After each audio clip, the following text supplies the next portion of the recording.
ഉത്സവകാലത്ത് ക്ഷേത്രങ്ങളിലും കാവുകളിലും അപൂർവമായി കെട്ടിയാടുന്ന തിറയാട്ടമാണ് കരിന്തണ്ടൻ. കോഴിക്കോട് വെള്ളിപ്പറമ്പ് ഇളയിടത്ത് ദേവി ഓടക്കാളി ക്ഷേത്രത്തിൽ മാത്രമാണ് പരമേശ്വരന്റെ ഉഗ്ര നായാട്ട് സ്വരൂപമായി വിശ്വസിക്കുന്ന കരിന്തണ്ടൻ തിറ കേരളത്തിൽ കെട്ടിയാടുന്നത്.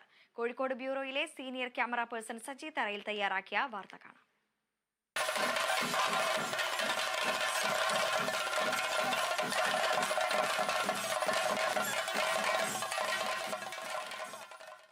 രാത്രിയുടെ അന്ത്യയാമങ്ങളിൽ 3 മണിക്കൂറിലേറെ ദൈർഘ്യമുള്ള ഈ തിറയാട്ടം കാണാൻ നിരവധി പേരാണ് ഇളയിടത്ത് ദേവി ഓടക്കാളി ക്ഷേത്രത്തിൽ എത്തുന്നത്.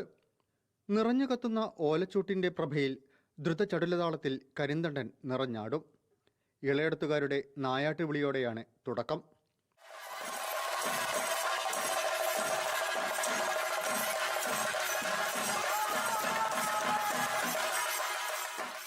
ശ്രീകോവിലിനോട് ചേർന്നുള്ള പ്രധാന ആൽമരത്തിൽ മലദൈവങ്ങൾക്കൊപ്പമാണ് കരിന്തണ്ടൻ കുടിയിരിക്കുന്നുവെന്നാണ് വിശ്വാസം.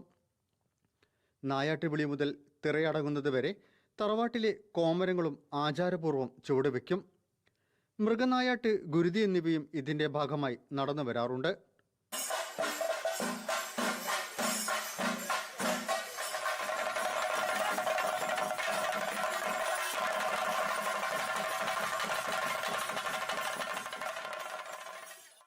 പ്രകൃതി വർണ്ണങ്ങളിൽ ചാലിച്ച ചായക്കൂട്ടുകളാലുള്ള സാമ്പ്രദായിക മുഖമെഴുത്തും കറുത്ത വസ്ത്രങ്ങളും കുരുത്തോല തോരണങ്ങളും മറ്റു തിറകളിൽ നിന്ന് കരിന്തണ്ടനെ വേറിട്ടതാക്കുന്നു.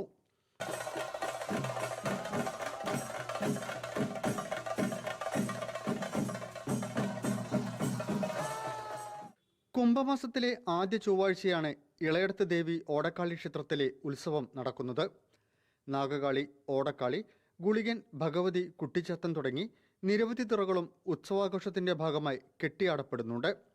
സജി തറയിൽ, കേരള വിഷൻ ന്യൂസ്, കോഴിക്കോട്.